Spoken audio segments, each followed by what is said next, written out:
Ces peintures égayent évidemment l'arrière de cette émission. Bonsoir Marc. Bonsoir Wilson. Je crois qu'il faut allumer le micro en dessous. C'est allumé? Bonsoir Wilson. Non, je crois que tu l'as éteint. Bonsoir. Voilà. Bonsoir Wilson. Non, ça passe pas toujours. J'espère que Rudy va lui... Non, c'est bon, c'est allumé, c'est rouge. Bonsoir Wilson. Voilà, ça passe mieux. C'est Rudy qui a oublié de pousser le curseur. Dis-moi, quand on est peintre, comment vit-on ces journées? Comment vit-on ces nuits? Quelle est l'obsession du peintre? La toile qu'il n'a pas encore réalisée en fait. Dans sa démarche. Maintenant, comment il s'occupe, ça dépend du moment, de ses préoccupations quotidiennes, aussi la quête de l'inspiration. Et comment on sélectionne un thème? Comment on sélectionne une vibration? Comment on arrive à le transpirer sur la toile? Pour mon cas, je pense que je n'ai pas besoin d'aller très très loin puisque je puise une bonne partie de mon inspiration de mon enfance. Une enfance heureuse, animée, où j'ai senti qu'on m'a beaucoup aimé et protégé en Afrique. Donc je ne peux que puiser dedans pour partager dans la joie, dans les couleurs et transcender quelque part ce que j'appelle l'être animé. Nous avons quelques toiles qui passent devant.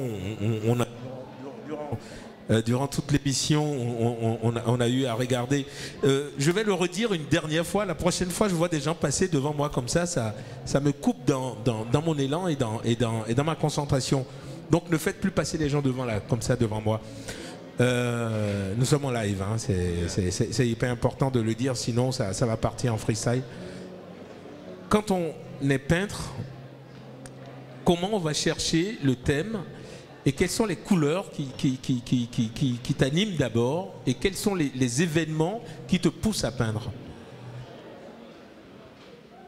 Les événements marquants qui me poussent à peindre, comme je disais tout à l'heure, il y a l'influence de mon enfance. Maintenant, il y a les rencontres, la sensation, ce que je ressens et que je n'arrive pas à nommer dans le vocabulaire commun. Donc, je le traduis souvent avec des couleurs, le médium idéal qui est l'acrylique. Il y a la musique aussi? Il y a la musique forcément, oui. Et pour faire juste une petite transition, pour parler un peu du court-métrage, oui. le son était emprunté à une expérience antérieure. Alors, dans la bande-son de mon film, oui. Il y a plusieurs choses. Il y a Kovo et Chassol en entrée. Je suis amie avec Kovo Nsonde. C'est une courtoisie de leur part. Et puis après, il y a Cherif Mbo, dont on emprunte un des morceaux, Sing For Me, qu'il a déjà joué et pour lequel il est un petit peu connu. Et ensuite, Cherif a fait pour le film une interprétation de Ô Solitude de Purcell, qu'il a complètement africanisé, c'est-à-dire qu'on commence en anglais et on finit en wolof. Et je suis très heureuse qu'il m'ait fait ce cadeau parce que j'aime beaucoup la scène où on voit cette fille seule dans le métro qui regarde les visages, qui scrute les gens, qui cherche l'amour peut-être. Et au son, on est porté par la voix de Cherif Mbo qui chante Ô Solitude. Donc je suis très heureuse de ce métissage musical dans la bande-son de... C'est rare dans le cinéma français. Et c'est d'autant plus intéressant que Boissy est souvent porté par un rythme réel, puisque quand on regarde tes toiles, on sent toute la ferveur musicale du continent africain, mais aussi une installation qui est portée par ce que tu vis aujourd'hui. Ce que je vis aujourd'hui, c'est l'influence de l'Occident, l'éducation chrétienne que j'ai reçue aussi. Il faut le signaler. Et je pense que ça ne peut qu'aller dans le bon sens, le vivre ensemble. Ce vivre ensemble, je le vis.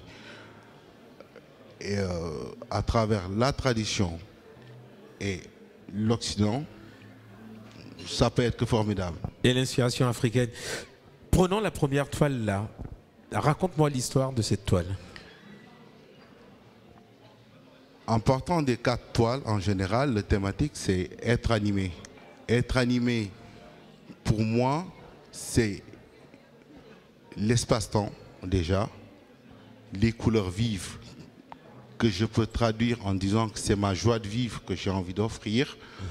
Ce soleil, cette joie, ce que je peux partager, des signes et des symboles codifiés, certains symboles qui paraissent naïfs, mais qui, dans ce décor, amènent un contraste par rapport aux autres éléments qui y figurent.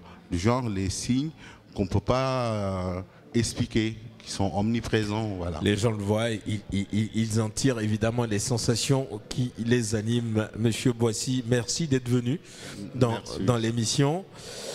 Madame Caroline Pochon, restez un petit peu encore avec moi.